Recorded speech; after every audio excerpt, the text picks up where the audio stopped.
So Bowen, I have so many questions for you, but I think I have to start with just a confession. And we don't have to go there if you don't want to, but I feel like I wouldn't be honest with you if I didn't tell you that I am currently in the midst of binge watching Grey's Anatomy. Oh my goodness. I know. I know. And what was the entry point for you? Like how far along has this journey? Are you in this journey? I feel like Oh I'm my like God. I'm really close to just jumping back in and starting from the Yes. beginning, I think. Yeah, there's so much there. So I was an undergrad when it was first happening. And I Okay. recall watching maybe the first two seasons, and I was an RA in my dorm, and me and the guys in my dorm Mm. would watch it together, and it was very like modern man. But then I stopped watching after Izzy saved the deer. I was like, I'm out. I'm done. Season 4, premiere of Yes. season 4. Yes, yes. Yeah. So I bring all this up for a reason. From my understanding, one of the characters on Grey's and actresses on Grey's was a big part of you finding your like path. Yeah. Yeah. Yeah. It Can we was unpack that for a bit? Yeah, go we ahead. can absolutely unpack that. Okay. It was Sandra Oh as Christina Yang. Um kind It of should have like been Yang's Anatomy, if I'm it being should real. have been Yang's Anatomy. It should have been Yang's Anatomy.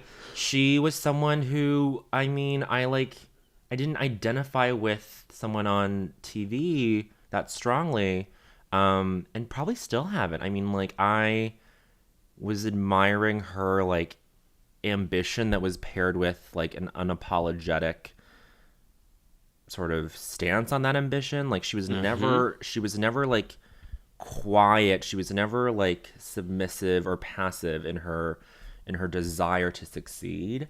Um, I thought of myself as a very goal oriented person. The more I grow, the more I've aged, the more I'm like, oh, maybe I'm not that ambitious. But at the time, like she really sort of, yeah, imprinted on me in this Yeah. very powerful way. Yeah. And like people I don't think give her enough credit. Like Grey's is like a soap opera, but she Yes. is acting the whole way through. Oh my The whole God. way through. The whole way through and giving you comedy too. Sandra Oh Yeah. was giving Yeah. you comedy on that show. Yeah. But Yeah. yeah, I mean, she was giving you like single teardrop on, network television post scripted revival once Desperate Housewives came on the scene in 2004. Like Sandra Oh Yeah. was like giving you the first sort of tasting menu of like what prestige television would become. Yes. Yes. So yeah.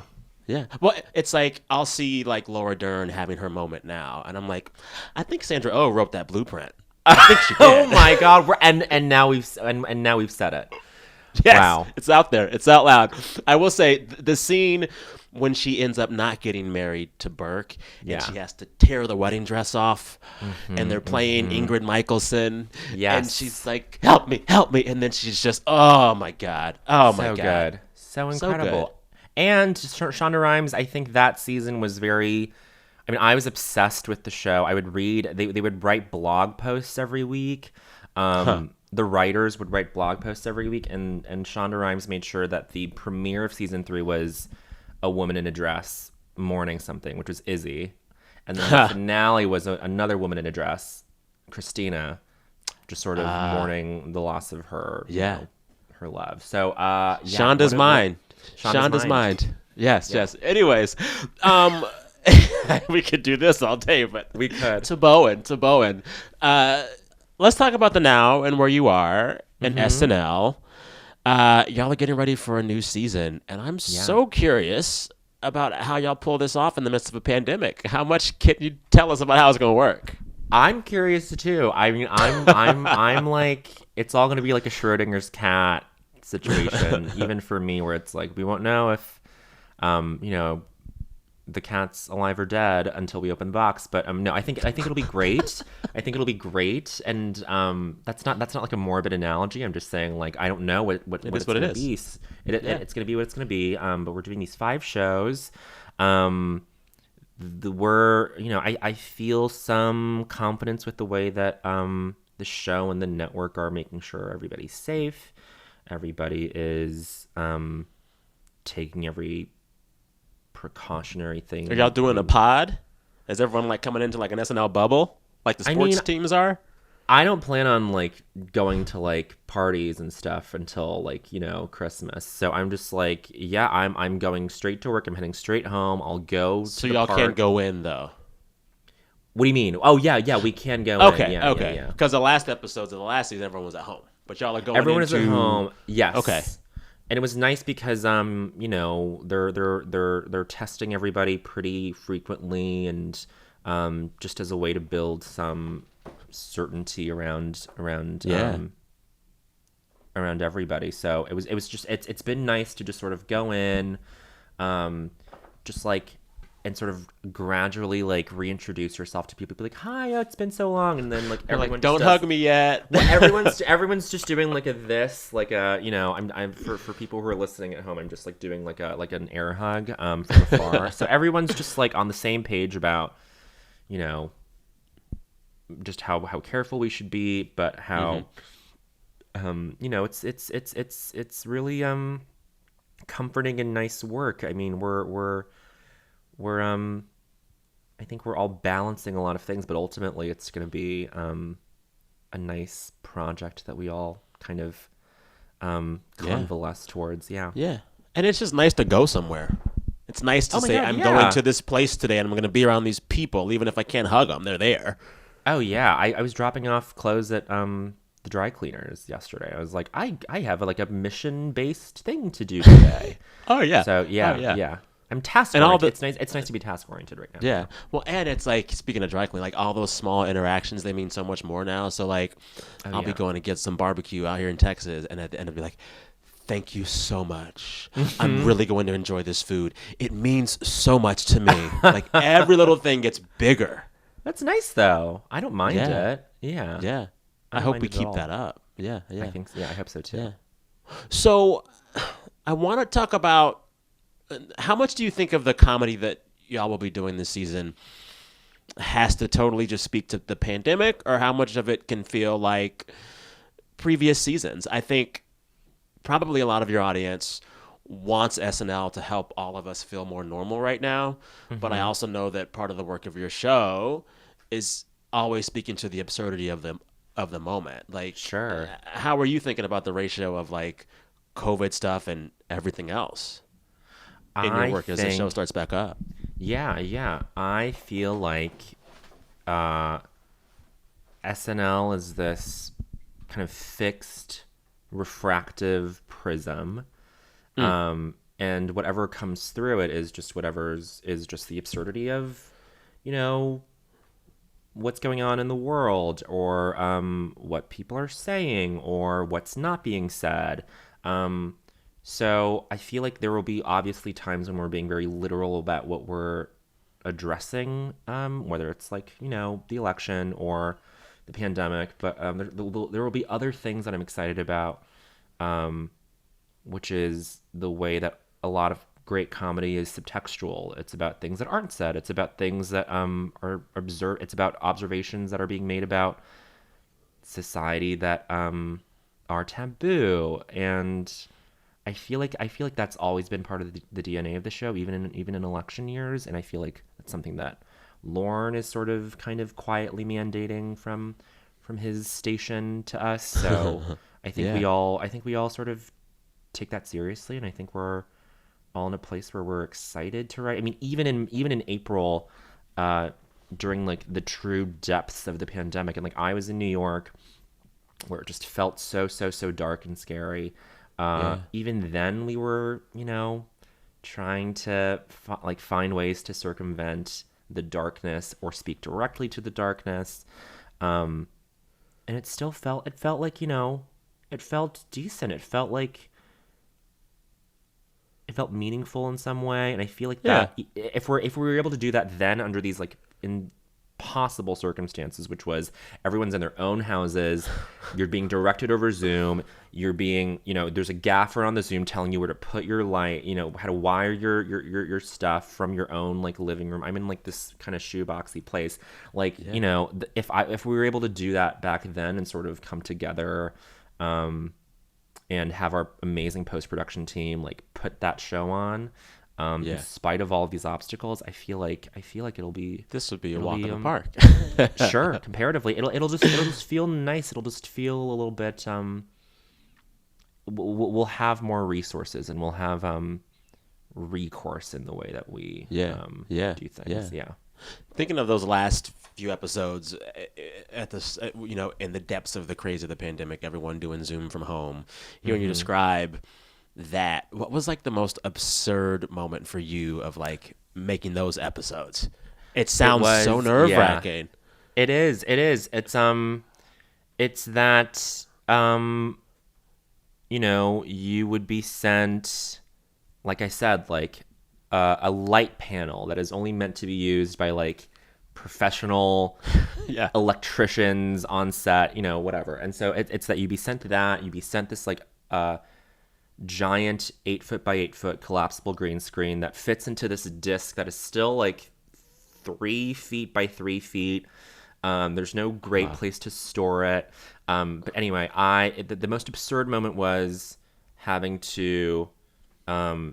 We shot this thing that got cut for a time where it was like a trailer for The Last Dance, but it was being intercut by Kim Jong-un being like saying how much he loves Michael What? Jordan and Dennis Rodman. Yeah, it's And they on the cut internet that? somewhere. Okay, they okay, cut I'll find that, but they cut that. My performance is whatever.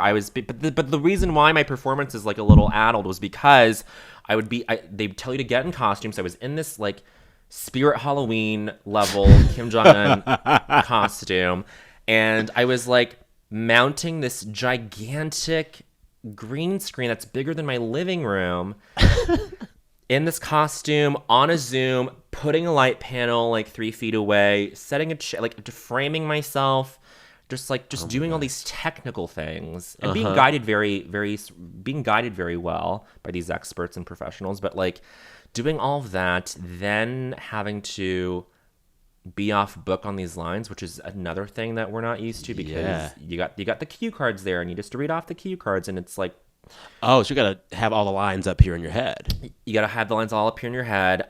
Whereas like, in the studio, it's pretty turnkey. It's like, you go in, the script changes are reflected on the cue cards most of the time. And then you're on autopilot. Yeah. This was so much more, I don't know, manual and labor intensive, which I think is ultimately valuable. It sort of like opens up like some skill sets, maybe whatever. It makes you appreciate the people who do this professionally. Yeah. But that was an absurd moment where I was in this Kim Jong-un outfit, like rearranging my living room, and then having to like, and then like sending my lines to like a Korean dialect coach, and then like having to like play those back to myself before each take. It was just like there was just so much. Gosh, there were so that many sounds moving like a parts. headache. Yeah. So I mean, I don't miss those I bet not. beginning of the pandemic shows. Yeah. Yeah. Do you think having to do it like that with all the moving parts, does it make the comedy itself better or worse? I could hear both sides or both arguments for that. I guess. Yeah, there are. I mean, on a performance level, just in terms of having to deliver jokes and writing, and someone else's writing in this case. This was someone else wrote this Last Dance thing. It was hard because it was harder for me to be like, oh, I'm not sticking the landing for this writer who worked really hard on this piece. There's just a lot of occlusion that's happening, sort of for me as a performer in terms of like delivering, being the vehicle for these jokes. So I'm just gonna be pretty hardline and say that it was bad, like the comedy stuff because of it. Yeah. Okay. Yeah. Also, sidebar. You have the most impressive vocabulary. The way that you It's- casually threw the word occlusion in there, just like that. Oh my god, it's terrible. It's a product of my like crazy SAT regimen. Like I throw out these SAT words in ways that are a little annoying, but it's who I am. I can't help It's it. who you are. Hey, Okay. own it. Listen, Thanks. I'm Thank jealous. I'm No, jealous. don't be. So, in thinking about the show SNL being this like mirror that refracts, and it's gonna just have to show some of the absurdity of life right now. Like, what for you personally, as you like live your life the last few months, has been like the most absurd thing. Like for me, it's just like I found that living alone, I just have full on conversations with myself now. I will talk to myself. I will yell at myself. Wow. I will sing to myself. And my dog is Oh, just like, "Who are you? What has oh, been but your so most you have a absurd thing?" dog there. That's I nice. do. I would let her in, but she's a That's busybody. okay. She's a busybody. The busiest, the most absurd thing. The most absurd thing is that I am like I used to be. This is another hardline thing. I used to be very anti-bath, but Okay. it's I do it like I take a bath like 4 times a week now, which feels excessive. No, it's not excessive. You treat Okay, yourself. You I treat know. Well, yourself. yeah, and I'm like really like researching like the right like I first of all, so what I have now is this eczema honey bath bomb that helps with like irritated skin, and then I have the Jessica Alba bubble bath honest thing, Yes. and it's like that's like Yes. my it's those are my sort of tentpole things that I need for the bath. It's not absurd, but it's just like I'm really splurging on bath stuff, and then I'm splurging on like just I don't know, just like little things. Like I've never been like a huge online shopper, but now I mean obviously it's like most like our habits are changing. But Oh yeah. like this morning I woke up at like I set an alarm for like the Telfar drop. I was like I'm gonna wake up at 9, and I'm gonna like buy like the new Telfar earrings. Like I'm gonna buy like I've never been like this sort of mission Yeah. driven in my shopping, and so I don't know if that's absurd. I'm just like I am like I'm a little I'm as I'm in a mode to consume as much as I can, which I Oh think yeah. is No. is Own it. whatever. I Yeah. ordered olives on Amazon yesterday. Oh, great. Olives. Because like Olives? one of my favorite spots in LA, Dune, when you get the fried Oh, chicken shawarma sure. plate, Oh they my God, put I in three love little black Dune. olives. Isn't it great? But Atwater they give you Village, Dune? I go to the downtown one. Oh, the downtown one. DTLA. Great, great, great. Yeah, yeah. And Perfect. they will put on the fried chicken plate three small uh, oil brined olives. Oil brined Oh, olives are very hard to find. So I looked for a few days, and Amazon is sending me them, and it's just like before pandemic Sam would be like, "This is absurd," but now I'm sure. like, "Mama deserves a treat. Mama Mama knows what deserves she a treat. likes." You know. Yes. Yes. Anyways, yeah. Anyways, I feel like we're all sort of honing in. We're zeroing in on our tastes. You know. Yes. Oh yeah. which Yeah. is which is great, which I support. I Yeah. like that you can be more specific with what you want out of your shopping. That's Oh great. yeah, yeah, yeah. You know, you can't bring up baths and have me not like really go down a long list of questions because I've heard from several other creatives when I interview them about their Uh-huh. bath process. Like Yvonne Orgy loves her bath. She says that she talks to God in the bathtub. Like, what is the average length of your bath? Wow. Okay. It's interesting because I'll perch my iPad on the Okay. rim of the bath. There's plenty of surface area. It's not too Dangerous. dangerous. It's Okay. it's not too dangerous because Okay. Okay. I've got a large sort of bar of area where I can just tilt my iPad towards me, and I'll put on. Speaking of Yvonne, I'll like I've been catching up on Insecure. I'll put on Insecure, and then once Yeah. I'm like 20 minutes into the episode, I'll be like, okay, time for me. Like once it's like once Issa and Molly are fighting at the grocery store, I'm like, okay, Yeah. great. Like I can. Yeah, I got it. I'm getting and yes, of course now I'm getting pruny, and so I'm gonna leave. So yeah, so it's like 15 minutes. The top upper bound is like 20. Okay. Okay. Yeah, Because I know some yeah. folks that will just like stay in there, keep adding hot water to keep it going, like hour plus. Okay. Now my goal for you is to like next time you're taking a long bath, Yeah. you gotta FaceTime with Yvonne, and y'all gotta have a bathtub kiki. I I'm would speaking it right now into existence. thank you so much, Sam. Yes. I am purely a supplicant when it comes to Yvonne Orgy. I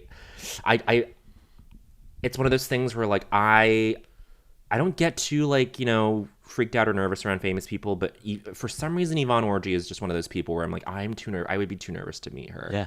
Yeah. She's Yeah. amazing. Yeah. Well, there's something about what Issa has done with that whole show. she has created these characters that are equal parts like fumbling through their late 20s, early 30s, but Mm-hmm. also incredibly majestic and regal. Like Yeah. they're always dressed above their Oh, circumstance. They always look so great. And you're just like, oh, if I saw you at a party, I'd be afraid to say hi. exactly. They're all hanging Yeah. out like the nicest, co-working spaces I've Oh, ever yeah. seen Yeah. in my life. Yeah. Um, Yeah. God, like Condola is just like this like crazy ravishing beauty. I'm just like Yeah. all of these people are like I would be too afraid to talk to you, which I think is how it should be.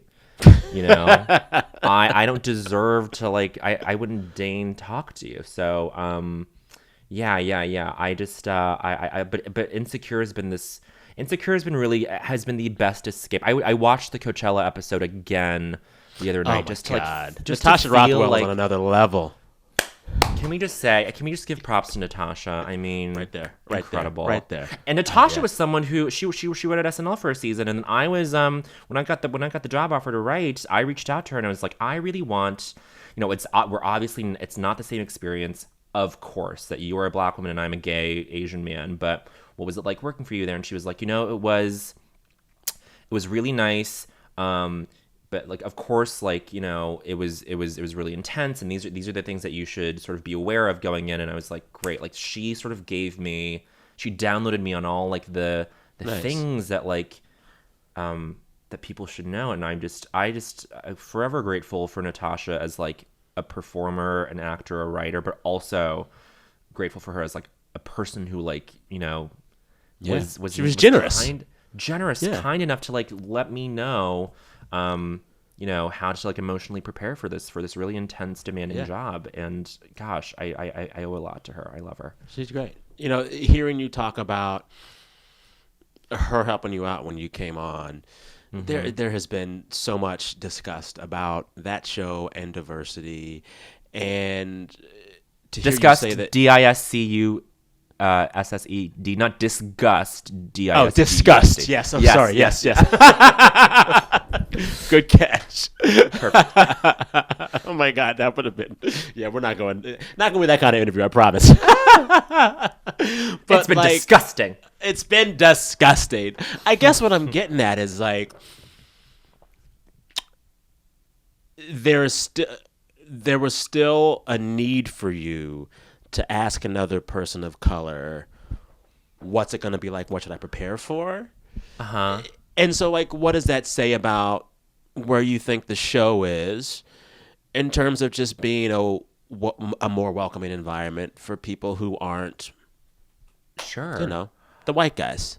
Well, I was just asking her as a way that wasn't even specific to Okay. SNL. I mean, I Yeah. feel like this is a thing now where in any place of work, it's like you kind of there is this kind of emotional shorthand amongst people who don't fit into a whatever like mental model of what that job Yeah. is. So Yeah. she was in there at a specific time. I'm in there at a specific time. Everyone's being very honest, I think, and transparent about how things work there, which I think is great. I mean, I was kind of surprised to go into this place, go into SNL, and sort of be just genuinely surprised and comforted by internally, like just going in and seeing like, oh, there are Asians in every department, there are people of color in every department. We've had this like legacy of queer writers who've been at the show since its beginning. Yeah. And like we're all sort of, I mean, being buttressed by all these things internally that I thought were super encouraging, that I found comfort in. And Were I you think surprised by that? I mean, a little bit, yeah, because it's just things that like are sort of unseen. It's all sort of things that you have to kind of seek out. But like, I mean, I was in the natural state of seeking this stuff out, where I was like, oh my gosh, there's all these queer people making the show, writing the show, being on the show, and now it's this wonderful thing. I mean, we just hired Punky Johnson, black lesbian stand-up writer, performer. Is so so funny. Um, Yeah. and I feel like we had Sam J I who used just to talked with write. her. I Gosh, know she's so I loved funny. that interview. Such a good interview. Thank you. So good. We had the best language advisory on that episode ever. Because every other Oh yeah, word I from her was remember. just like, it's You're like, like, good bitch, morning. bitch, bitch, bitch. You're Yeah. like, there's a lot of cursing in this interview. Mm-hmm. And Sam was even someone on my first week there as a writer was someone who was like, we were kind of both a little tipsy at the after party, but she was like, keep like, keep sort of standing firm in your culture Yeah. and in your background. Like this is stuff that the show needs and that the show values. And I got the sense that the writers sort of valued my input when it came to Yeah. things that were specific to my experience. When there'd be sort of a reference that was truly just a reference to something in Asian culture, let's say. And Mm-hmm.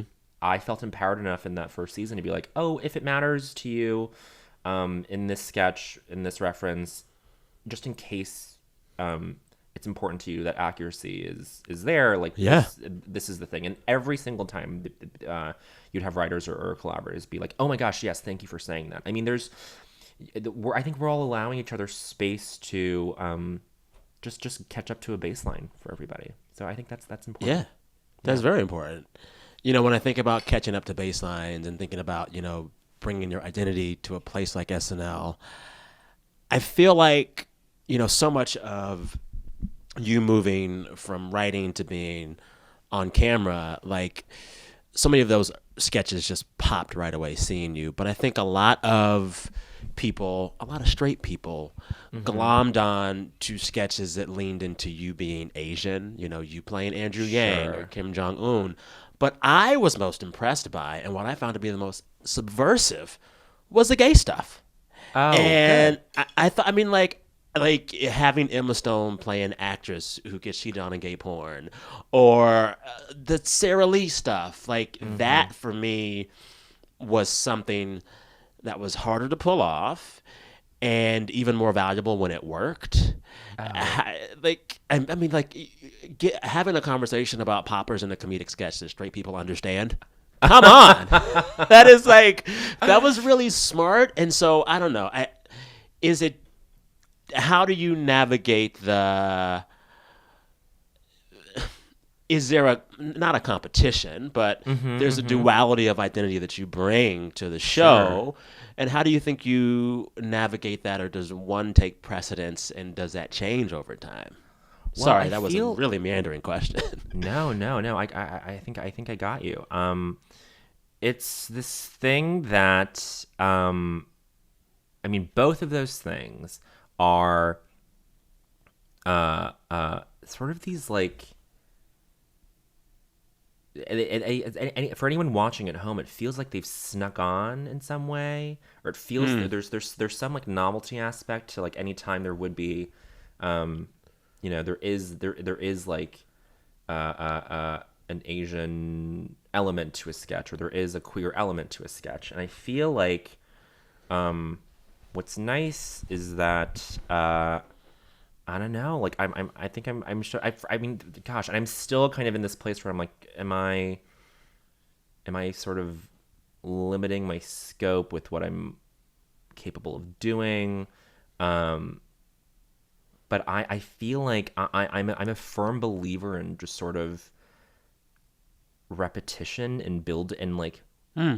in like building reps in the literal sense of like the more you see this, the more you'll get used to it, and then the less you'll have like an averse reaction or a strong reaction. Like at this point, I'm just like, oh, like I would love for it to just be. I would love for there to just be a normal sort of mid-frequency response to you seeing an audience that watches SNL seeing like a queer Asian person on camera being queer and Asian Yeah. without digging into the politics behind, well, that's all they can do, like that's all Bowen does is be queer and Asian, or in the same way that you don't sort of remark on the fact that any other cast member, not other cast member, but a straight white cis cast member would come on, and that you don't assign those Mm-hmm. descriptors onto them in their performance. So it's like I kind of want to like, I don't know, like volley on as much of this as possible in my short time here, just to make it. I was talking to Ego Wodum about this, my castmate, and she was like, I just want to make this easier for the next Black women. I was like, oh my God, yeah. And I was like, I kind of don't really care about how my tenure on the show is perceived in any particular way, other than the fact that I want this to facilitate something better for the next person. Like that's kind of like the only duty I'm bound to at the show at this point. I love that. So yeah, I mean, I think that's just like my little sort of I love it. thin layer of an MO right now. Yeah, It's just to like kind of just like just kind of like set the sort of base reality of there's an East Asian person on SNL. There's a fully East Asian person on SNL right now. So just get ready for the next people to come through. Yeah. Well, and also what I always try to tell myself when I'm thinking about issues of, representation and are people going to be used to seeing this or not, I remind myself that like growing up, gay kids have to watch straight culture. We have to watch straight comedy, and we just have to laugh at it and accept it and embrace it. And we do, and we can. And if we can biologically like accept that, straight people can like accept gay stuff. Oh yeah, like they'll figure it straight out. people, they'll figure it out. And a lot of times, once they start, they're like, oh, it's really funny. That's really great. And like, hopefully, yeah. Yeah, and there's a part of the work that has to not allow ourselves as creatives to think that our audiences aren't smart enough to handle it or aren't open enough to handle it. Because a lot of times they just are. They actually are. Oh yeah, for sure. I mean, this is like the thematic sort of thing that I keep relearning is that this is something that I think at this point is like, like it's such a like a hammered like aphorism or whatever, but it's like, you just never underestimate your audience. Never underestimate. Don't talk down to them. Don't expect them to not know what you know. Because I'm over here being like, I'm trying to like sort of not think of myself as, again, too exceptional, because I'm like I'm constantly amazed and blown away by like what other people are doing. And I'm just like, okay, like they know things that I don't, and I can't expect it to be this unilateral thing where it's like, well, I know stuff that they don't, like them as an audience. So does that make sense? That totally makes like sense. It's like I can't ever. I try not to, just undervalue what they know and what they can understand and what they sort of can arrive at understanding at a certain point. Yeah. And the Google's right there on their phone. We all have access to a supercomputer, and if they don't get the reference, they can Google it. They can Google it. Yeah. Exactly. My foot fell asleep. Oh my God, I'm so sorry. No. Shifting feet. Okay. At least it's upholstered. Yes. The chair. Yes. Yeah. It is. The chair. I actually borrowed this from my mom's house because I didn't have anything high enough. I got to take it back today. I don't know where this chair came from. Dang. Anyway, stuff. Thank you. What's been the biggest difference in the reaction to sketches based on those that lean into being Asian or those that lean into being gay? They're all dealing with difference, but is there generally a certain kind of response to the Asian sketches that is different than that for the gay sketches? I would say maybe I haven't had enough sort of, turns at bat yet. Is that the right terminology? I don't know. No, that works. Like I feel like I'm still in the mode of like data collection where I'm like, I don't know like conclusively like what an audience will respond to, where a sketch or a piece of writing or a character is like Asian centric versus queer centric. I probably have to like, gather a little bit more. Yeah. I have to get a bigger sample size, but I don't know. I ask that because I'm wondering if there are any, concerned Asian viewers who are like, well, when you play that character, that was bad for us. Oh yeah. Do you hear that? I every now and then, yeah, and I completely understand that point of view because, Do you agree with it? um, sure, on some level, yeah, and I sort of go into these moments of reflection where I'm like, what am I upholding about Asianness? But then that also gets sort of balanced out by this idea that like there is no like monolith Asian thing. I mean, Yeah. there if Billions of people, literally billions of billions people. of billions of people, so many American people, um, and like Asian Americans have the widest income gap Huh. within a racial group, and it's Huh. like um, there's just this thing where I go back to where I'm like that I think every person of color is sort of arriving at now, in our in our sort of quest for enlightenment or whatever that means. But it's like no one person should be saddled with that responsibility to like speak for an entire group of people in that way. And then I'm also like, um, and then whenever I do sort of receive this feedback that you're not giving us a nuanced portrayal of an Asian person, I think, well, it's a sketch show, and like It's I literally hear comedy. it's Yeah. well, I hear this from queer people where they go, "You're not giving us a nuanced portrayal of a gay man," and I go, "If you want a nuanced portrayal of a gay man, you should watch like The Normal Heart or something." I'm just like this is Yeah. not This this is is not not it. the place for that. Yeah. So I we're in the business of like communicating and like sort of like relaying truths or whatever that means, but I Hmm. feel like the delivery system is always humor, hyperbole, um, like or like something understated that's set against something hyperbolic. So that's the thing. It's like it's going to be this not caricaturish version of what's real, but a heightened version of what's real in terms of the some dials being turned all the way up, others turned all the way down. But you're never going to get the mids too up. It's only the treble and the bass that sort of get cranked all the way up. It's the mids stay low, you know. Yeah. Yeah. Yeah. Give me an example of one of the sketches, where the bass and treble are up and there's a portrayal perhaps of identity that you ended up maybe looking back on being like, I wonder. Sure. Gosh, I would say the Andrew Yang stuff. I mean, like, I am not an impressionist. I was very, very, very, very, very.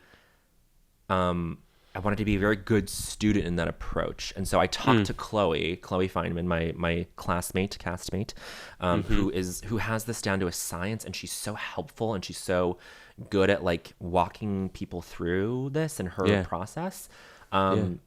And she like sat down with me and we watched an Andrew Yang video from the debates, and she was really giving me technical stuff to latch onto, and I was like, this is amazing, this is more than I can ask for. I have the resource here to like do a good job of this.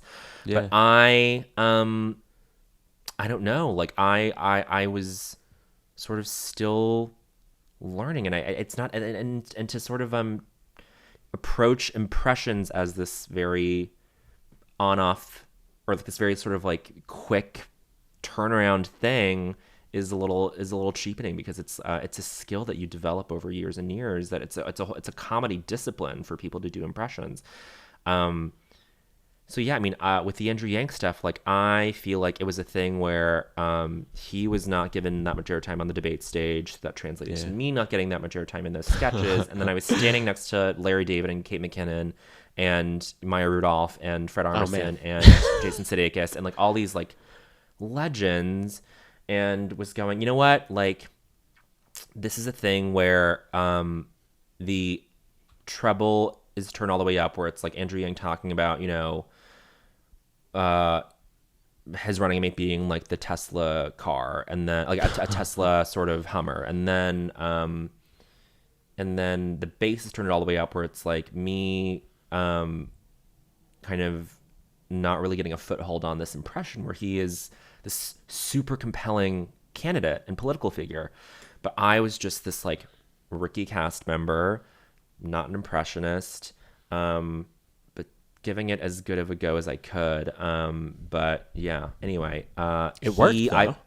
well, yeah, I mean, like, and I think he like has a lasting presence in politics now, and I've even sort of DM'd him. He's reached out to me very graciously, and he's always been so kind and supportive and sweet. And he's reached out to Yeah. me being like, hey, like, great job. I was like, listen, I kind of biffed it in these ways, but anyway, I'll try to do better at it in the future. And he's just like, don't worry. He's like, it just means a lot that you're there. And I was like, likewise. And so it's this thing that like I've like found some peace and serenity around. But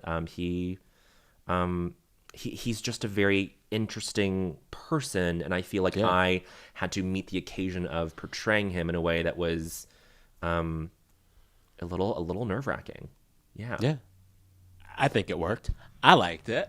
Thanks, Sam. Yeah, yeah.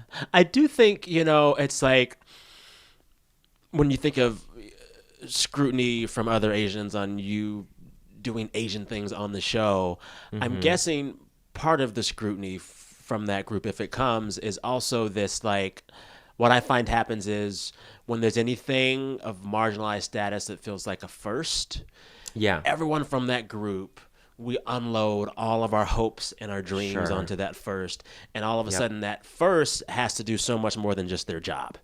Sure, And so it's sure. not just is Bowen doing a good Yang impression. It's is Bowen doing this, that for the entire industry, for the entire group, for the entire Sure, this, for the entire sure. that. Do you feel that kind of pressure? And if so, how do you fight it? Um, I feel like I felt it less and less. I did feel it very much so in the beginning, and that was something that, yeah, was just literally mentally overwhelming. I feel like there's this discussion now amongst Asian people, especially after the release of this book called Minor Feelings by Kathy Park Hong. I recommend everyone read it. It's Okay. Minor Feelings by Kathy Park Hong. Minor Feelings, An Asian American Reckoning. She talks about how, there's this like sense that like you would go to an Asian, you would be in a space that is supposedly like egalitarian in terms of like your identities, but then you would clock the other Asian people in the room and be like, I see you. I see you, but in a way that is for some reason adversarial. That is for Oh, some listen, reason like, girl, I know. I know, right? There have been so many spaces Yeah, where you yeah. walk into the room thinking you're going to be the only black yeah. and accepting wholeheartedly the benefits, privileges, and deficits that brings. Yep. Then you see another one and you're like, this screws up my calculus. I had prepared for how to be in this room as the Sure, only. sure, It's sure. weird now. I get it. Anyways, go Totally. ahead. Go ahead. Well, then because so then like you realize that like that person becomes a reference point. This new reference point, you're like aware that you've become this new sort of reference point for them in their calculation.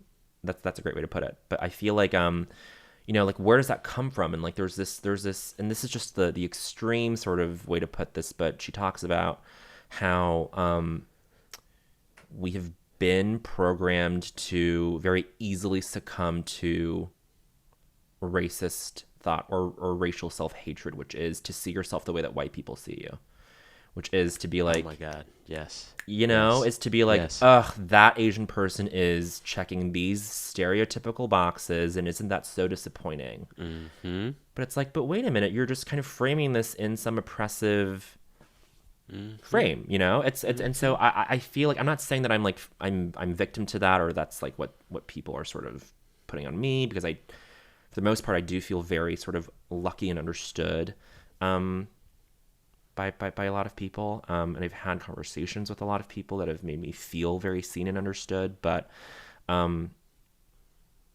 think we're starting to work our way out of that default mode of thinking, which is adversarial as soon as you sort of Yes. clock the other person in that space. Oh, yeah.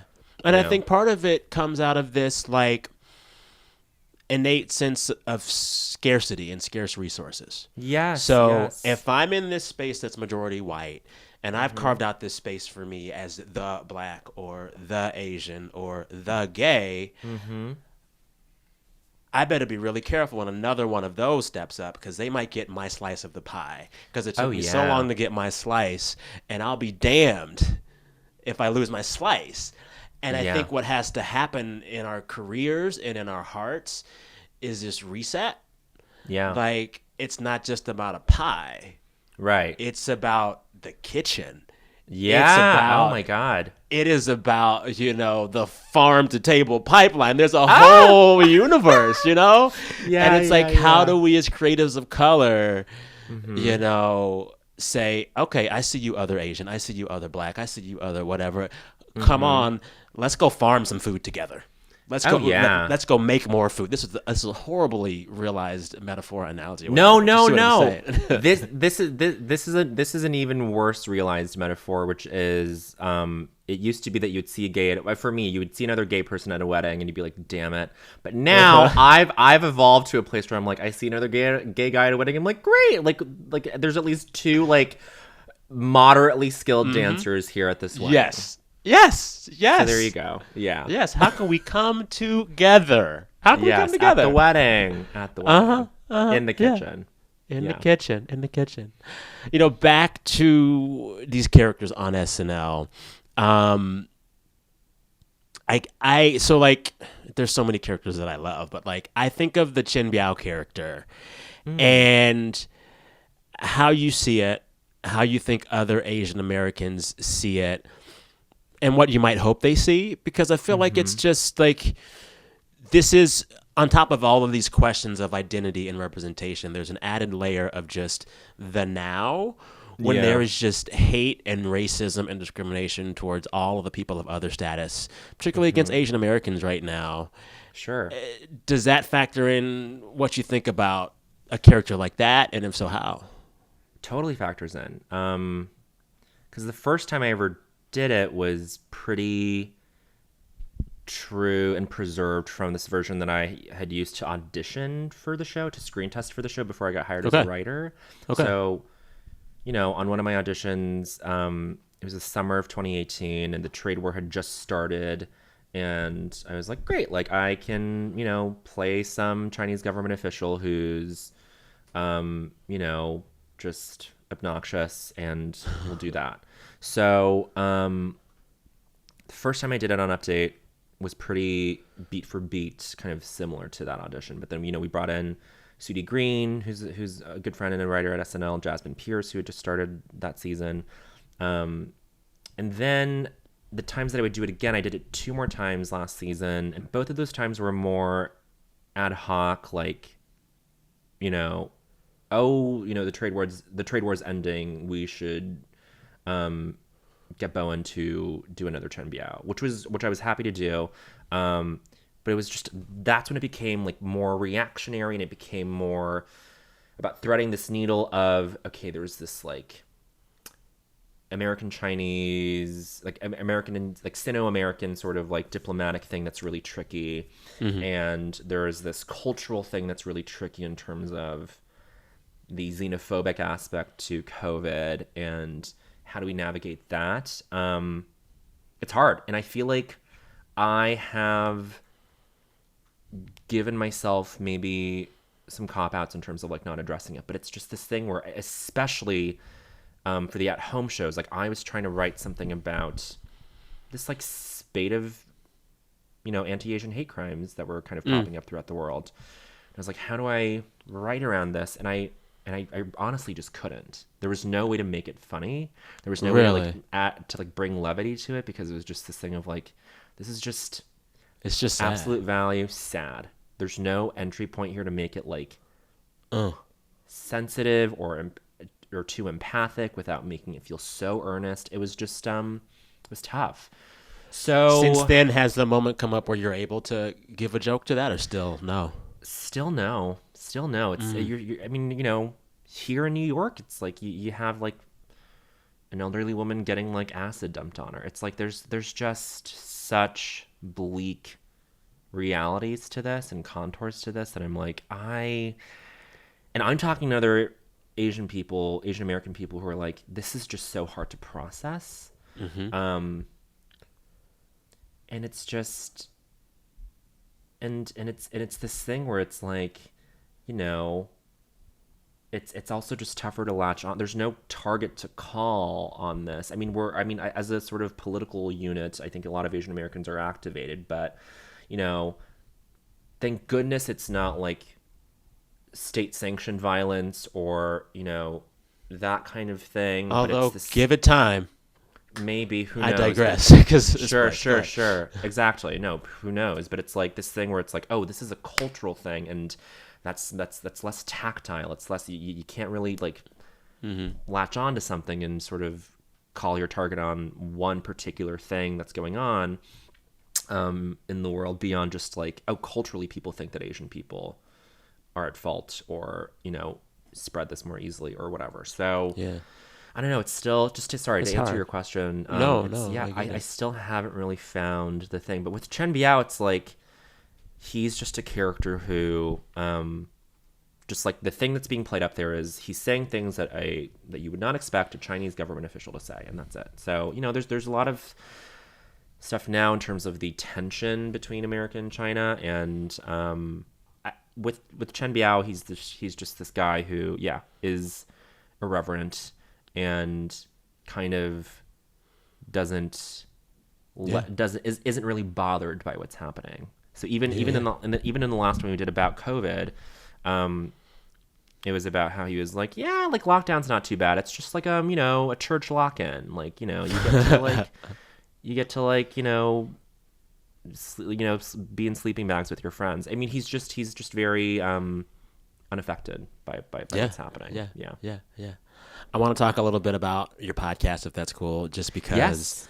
I love it. And like, Thanks, Sam. you know, like I had this long period where it's like when you make a podcast, you can't listen to any other ones, but in the midst of quarantine, I have to Yes. listen. You know what I'm saying? I But know what you're saying. now, Yeah. something about this quarantine moment, it's like I need it. And so my three every week are Las Culturistas, No way. The Read, The Read. and Who Weekly. Oh my God. I'm Those honored are to my be three. among those. Wow. That's Well, you really know, my nice, secret Sam. dream is all of y'all just get together for like a freaking Avengers in-game podcast event Oh, I would love that. I one feel like day. Crystal and Kid Fury are like just like too cool for school, and I'm just Well, like, they had that whole insecure, majestic vibe. I'm just like, am I cool enough to hang around y'all? I don't yes, know. totally. And then oh my God, and yeah, and Who Weekly. I love Who Weekly. Bobby Finger. They're I'm so just good. like, Oh, they're so I think good. they're both they're great. Yeah. But oh, that's really nice, Sam. Thank you for Oh listening. my god, like literally, it is a part of my week workflow. Like I That's need so it. Yeah. kind. You know, and like a thing that I wanted to ask you about is just like there are a lot of conversational podcasts between two friends, and they last for a season, but then you know things change and move on. Y'all have kept this thing going, in spite of Matt, you know, doing so much on Quibi, you doing your stuff. Y'all both have full time real jobs, and you keep this going, which really makes my heart sing. But like, Oh. that's a decision, and I want you to explain that decision to just keep going with it. Yeah. Well, honestly, and not to be like earnest burnest, but like you saying that it's part of your week, that it's like, you know, that you've sort of invited us into your life in this way is kind of I still can't fully grasp that someone would like think that I like that these conversations that Matt and I have are, you know, entertaining, compelling, whatever, to such an extent that they would want us to like be in their ears, whatever, like they're listening to us when they're doing the dishes, whatever. It's like that's so, I don't know, that's so touching to me. I still am not desensitized to that notion at all. I'm just like, oh my God, that's so kind. And I Oh take man. that very seriously. And it's something that I have to honor. And so of course I'm not going to end it. Of course, like we weren't going to end it purely on geographical restraints, professional constraints, any Yeah. of that stuff, where it was like, oh no, like this is meaningful to us, and if it's even like an iota meaningful to someone else who's listening, then like that feels like such a wonderful I don't know, like sort of arrangement. And we communicate with people who listen all the time, and we're constantly taking their feedback. I feel like it's a really sort of solid, nice thing that I value It's very real good. highly. And it's Yeah. got this beautiful, delightful amount of just like benevolent, chaotic energy. It's Like so y'all come in dumb. hot, y'all stay hot, but it's like with the heart. I'm always Uh-huh. like, because I could like, well, because it's like there's some episodes where y'all come in, perhaps more Matt, where I'm like, oh, Matt already had a drink, and I'm Yes, yes, ready. yes, Let's yes. go, let's go. Yeah, yeah. I want to unpack a little bit of the conceit of the show for those who haven't heard it yet, so they can start Yes. listening too. But I also want to I keep squatting and I just No, kick that's out another okay. leg. My legs are so asleep. Gay men can't just sit straight. We can't just sit No. still. You gotta move. You gotta fidget. You gotta Oh, lean. Your center of yes. gravity is in your ankle sometimes. Yeah. Exactly. You get it. Yeah, I get Um, it. I love the way that y'all unpack culture, capital C, rules of culture, the moment culture was culture for you. Like, how do we explain to non listeners what you're doing with the idea of big C culture? Yeah. Because there's a few things going on. Go ahead. Sure. Totally. With Big C culture, we're just kind of making it just aggressively frivolous. It's just, I mean, there's nothing too important. There's nothing not important enough. There's, um, you know, which is not to say that like if everything's culture, then nothing is, but it's just to say that uh, there's no like concern for what's highbrow, what's lowbrow. It's all part of the conversation. We'll talk about like Kate Bush for 1 second, and then we'll talk about, Potomac, the Real Housewives of Potomac for another. It's like there's just, especially now where it's like I feel like again the behavior shift has been to consume more, which Oh, is yeah. fine, which is Oh, comforting. yeah. But it's like I'm like watching more TV, I'm watching more movies, I'm listening to more music, and I think there is like something nice about being a sponge for all of that, and then sort of like communicating that out to people and see if they agree, if they disagree, and seeing where those permutations fall. And it's really great. I mean, our listeners disagree with us all the time, and it's so fun. Yeah. So yeah, I mean, what we're doing with the culture is we're sort of I don't know, like making it more sort of not You kind of democratic. let We're just it. No, yeah, because like we all also do this thing that I love, where y'all just be talking, and y'all talk across the thing that you like, and then all of a sudden, Matt or you were like, and that's a rule of culture. And all of a sudden, it's a rule of culture, and I'm like, yeah, that's a rule of culture, and it's just like it is this very determined, not a labeling, but you're saying that like all of this can be respected, all of this can be important. Yeah. Here it is, baby, lick it up. Sure. Look it Yeah. up. Look it up. Yeah. It's just it's it's again, I'll say the word, it's frivolous, it's silly. And then we bring on guests, and then we ask them like what are the culturally impactful moments from your life, from your upbringing. You don't say it like that. Y'all say, "Wait, when did you know that? Wait, what was the culture that made you know that culture was for you?" Or how do you do it? Yes. Okay. What is you got it. That's perfect. What is the culture that made you say culture is for you? Yeah, which just kind of asks like what was something that put you into a culturally minded direction. And so it's I mean the answers are always so interesting. They reveal so much about the person, and we try to honor it as much as we can. And yeah, I mean it's all. And then it just sort of like speaks to the importance of how impactful these things are to us, and the things that we're doing now are impactful to maybe someone else, and it's just so much fun. It's just It's so such much a fun. natural sort of outlet for us, and like that relation, that the way that people invite us in is so nice, and I can't Yeah. believe I kind of feel like that's the luckiest thing that I've like fallen into, quote unquote, in my life, is that like these people just like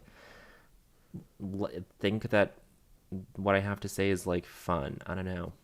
Well, you know what it is. Y'all like, you always finish the bit. Y'all commit.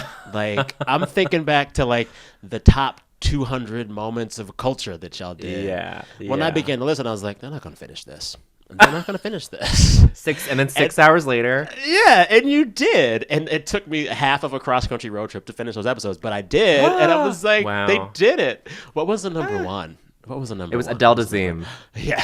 Adele Dazeem was the number one moment in culture history. All of culture history. And it beat out Jonas Salk inventing the polio vaccine. It beat out everything. It beat out everything. How much in advance did y'all say number one is going to be Adele Dazeem? Or was it like on the fly? We knew from the jump that number one was Adele Stop. Dazeem. And then what's dumb is that we worked our way backwards. And then we shuffled some things in and then threw other, there's so much that's happened since we've published that list and 2 months ago that we're like, maybe we have to come out with a new one because we missed WAP and we missed, Gaga's performance at the VMAs. We've missed so many things. I missed that performance too. That's fine. Okay. I will say fair enough. Normani in WAP. Oh is my the real God. culture moment of WAP. We forget that Normani was the only one actually doing choreo in that video. Thank you. Cause Cardi and Megan weren't. They're like a little Tina from Bob Burgers twerking, but Normani is getting it. Yes. And and the houndstooth in the beret. Oh, such a good look. Yeah. Justice for Normani while we're here. Give her a career. She can sing, she can dance, she's got it. That was the highlight of summer 2019 for me. That was the best single day of summer 2019 for me was when Motivation came out. When she climbs the fence while twerking? But do you remember that's that the day, culture that made culture for me. Absolutely. That's a really good one, Sam. But do you remember that day in August when that song and that video came out and everyone that you knew was talking? There was no other thing to talk about that day. Yes. That was it. And which is we weren't used to that, right? It's every day was despair and dread. Mm-hmm. But for this one day, we had Motivation by Normani, and it was beautiful, and it was positive, and it was a light, and all of us were like, "Oh my God, how good is this?" Mm-hmm. I will cherish that day for the rest of my life. Yeah, Normani, if you're listening, in this vein, I have to ask you, what is the culture that made you know that culture was for you? And this answer, you've answered it before, but it can be whatever you want it to be today. Right, because it's very dynamic, and the answer always changes for me and for everyone, I think. But for me right now, to answer your question, the culture that made me say culture is for me is, I could say Grey's Anatomy to make it full circle, but I could also say, it's Celine Dion probably. Growing up in Montreal, it was you had to go to the church where she got married downtown. Anytime you were downtown, you just had to stop by. Bless Renee for life. Bless Renee. Miss him. Rest in peace. Miss him. Yes. Celine just lit something up in me. And then Celine was also she did this concert special on TV one year when I was a kid where she brought in Elton John. And then that was when I was introduced to Elton John. And he was just this man on the piano with all these kooky glasses. And I was like, when I grow up, I want to have a lot of glasses. She was the door, the portal that opened. She was the gateway drug into this other stuff. And so Celine Dion is probably the gateway drug for a lot of gay men. Gosh, oh yeah, love her. You know what? Love her. I went to see her in Vegas. Oh, yes, I did. I never got to see her. How was she? Yo, Bowen, let me tell you. One, she hits all the notes. But two, Yeah. she's funny. She has this So weird funny. scattershot sense of humor, and in between every song, she's making these weird jokes with the audience, and you're like, that joke shouldn't be funny, but you said it, so it's funny. And I love the it. delivery. Yes, it's very French Canadian humor. Did you watch Yes. Canada's Drag Race at all? No, I need to now, though. Okay, so is she on there? She's not on there, but they do a runway theme is Night of 1,000 Celines, and then that lip sync for your life was I Drove All Night, and it's one of the best lip syncs that's ever been on the show. And then there's one queen who made it to the finals. Her name is Rita Bega, and she is French Canadian, and it's this cultural shorthand humor, sense of humor. It's she talks like Celine Dion, even beyond the accent, but beyond the phonation. She makes Celine Dion jokes, and you're like, this is just a thing in French Canada, and I recognize it from back when I was living there. Celine is the culture, is French Canadian culture. She's the best of the culture there. She's She's perfect. Yeah, and she's always really glad to be there. She always feels really grateful for all of it. Yes. Have you seen And the an video? empath. Oh yes, she feels. Yeah, What's she the feels. video? It's like a minute long video. It was for Vogue, probably a year or two ago, where Yes. she does the weird outfits and she's spinning around. I play that Uh, once a week for my oh my spirit. God. I That's have very to. good. That's a good Yeah, frequency, Sam. yeah, She's like yeah. on a ferry, just like splaying out. Yes. She's sitting like gay men sit. Yes, she is. Yes, she is, and I love it. I love it. It's very good. Oh my God. I this is. So I yeah, tell you what. Celine is the answer. Celine to end this chat, Sandra Oh to open it. What a Ah, beautiful conversation. beautiful, Sam, and you facilitated the whole thing. Oh man, I really appreciate it. I'm really like what you're doing. I just love it so much, and it just means Oh, a lot of thank people. It you. means so much to people, and like reading up, for this interview here, seeing you say like, oh, seeing Sandra Oh, I had someone to look at and say that could be me. You know this, but like just for me to say it out loud to you, there are going to be so many young kids seeing you, hearing you. You're going to be that for them and more. And so I'm Oh, just like, you're like planting this garden that is going to grow, and I love watching it, and I just appreciate you. that's really nice, Sam. I appreciate you. That's Yes, great. sir. Thank you. Yes, sir.